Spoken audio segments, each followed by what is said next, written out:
India paid tribute to Mahatma Gandhi on his 78th death anniversary today. Prime Minister Narendra Modi moved at Rajghat and remembered Gandhi's message of peace and non-violence. Leaders from different parties joined the tribute ceremony across the country. Rahul Gandhi said the father of the nation taught that truth is more powerful than power and should guide politics. Prayer meetings were held in many cities and people offered flowers and silence to honor Gandhi's legacy. School and social groups also organized events. Citizens shared messages and photos online to remember Bapu. The Prayagraj administration is ready to apologize to Shankaracharya, Avi Mukteshwaranand Saraswati, according to his media in charge Yogi Raj Sarkar. He said officials did not expect the Shankaracharya to suddenly leave the Magh Mela and go to Varanasi. They believed he would stay until the Magh Purnima Bath on February 1st and could be convinced by then.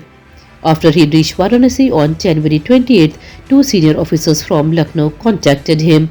They promised a respectful holy dip arrangements on Purnima.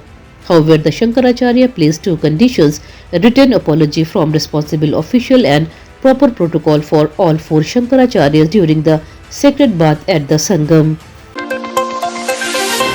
Past statement by Maharashtra Deputy Chief Minister Ajit Pawar has gone viral after his tragic death in a plane crash.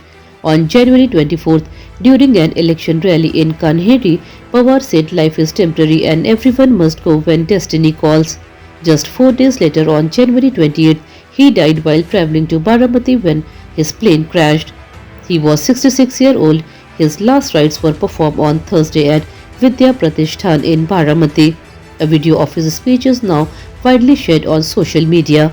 In the clip, Pawar is seen addressing the crowd in Marathi and speaking emotionally about life and fate. The budget session of Parliament entered its third day on Friday. Discussion may take place on the economic survey presented by Finance Minister Nirmala Sitharaman in the Lok Sabha on Thursday. The survey estimates India's GDP growth for the financial year 2026 to 27 to remain between 6.8% and 7.2%. The budget session will run from January 28th to April 2nd and will be held in two phases. The first phase is from January 28th to February 13th and the second phase is from March 9th to April 2nd. During this period, Parliament will hold a total of 30 sittings. Many important economic and policy matters are expected to be discussed. The economic survey has warned about the rising culture of giving free benefits, often called freebies. It says too much spending on free schemes is reducing money from important sectors like school and hospitals. The report stressed that education and healthcare need more funds for long-term growth. It also suggests a strict rule on junk food advertisement to protect children's health. The survey recommends banning junk food ads from 6 a.m. to 11 p.m. Experts say balanced spending and better policies are necessary for strong economic development and public welfare. Bangladesh has agreed with China to set up a large drone manufacturing and assembly plant in the country under a new defense partnership.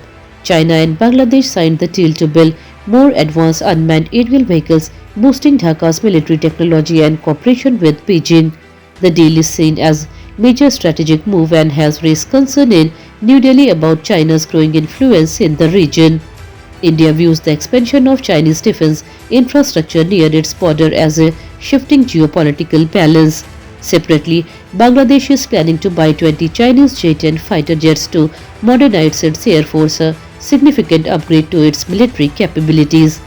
Analysts say these developments could impact regional security dynamic and change defense partnership in South Asia. US President Donald Trump's threat over Greenland helped Denmark's government in a new poll. Trump had insisted the United States should control the Arctic island, angering Danes and Greenland residents. His tough stance boosted support for Denmark's ruling parties, with the Social Democrat gaining 9 extra seats in a recent survey, reversing previous losses. The survey shows voters approve of the Danish government's handling of the issue and resisting Trump's pressure. The Greenland crisis remains a key political topic in Europe.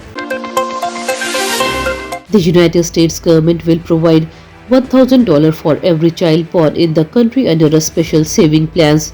This money will be deposited in a special account open in the child's name. The scheme was introduced last year by President Donald Trump and is now receiving support from major American companies. The plan is called the Trump account and will be tax-free. According to the White House, the deposited amount will be invested in the stock market to grow over time. The benefit will be given to children born in the US between January 1, 2025 and December 31, 2028 to help secure financial future. Indian stock markets closed lower today due to selling in major sectors. The Sensex fell 400 points to settle at 82,150, while the Nifty dropped 150 points. Metal and IT shares saw heavy selling as investors booked profit and stay cautious. Weak global signal also affected market sentiments during the day. However, FMCG stock showed some buying interest which helped limit the overall losses. Analysts say investors are buying careful ahead of key economic data and global trends. Market experts advise traders to stay alert as volatility may continue in coming session. South Africa beat West Indies by 2 wickets in a thrilling T20 match and won the series. Chasing a tough target, the South African team kept losing wicket but stayed calm till the last over. Quinton de Kock played a brilliant innings and scored a century from 43 balls. His aggressive shot put pressure on the bowlers and changed the game. West Indies tried hard with the ball but could not stop the chase. Fans enjoyed an exciting finish as South Africa sealed victory and celebrated a memorable series win. Jammu and Kashmir is facing intense cold due to continuous snowfall. On Thursday night, temperature in most areas fell below 0 degrees Celsius. Sonmarg was the coldest place, recording minus 11.2 degrees Celsius.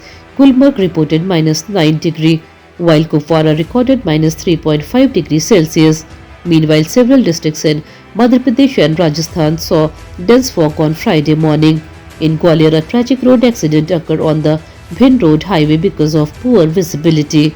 A truck collided with a car, killing all 4 people inside. The victims included 2 women and 2 men. Authorities have warned drivers to be careful during foggy conditions to prevent further accidents. That's all for today's bulletin. We'll be back with more updates next time. Until then, this is Tamanna Rizvi signing off. Have a good day.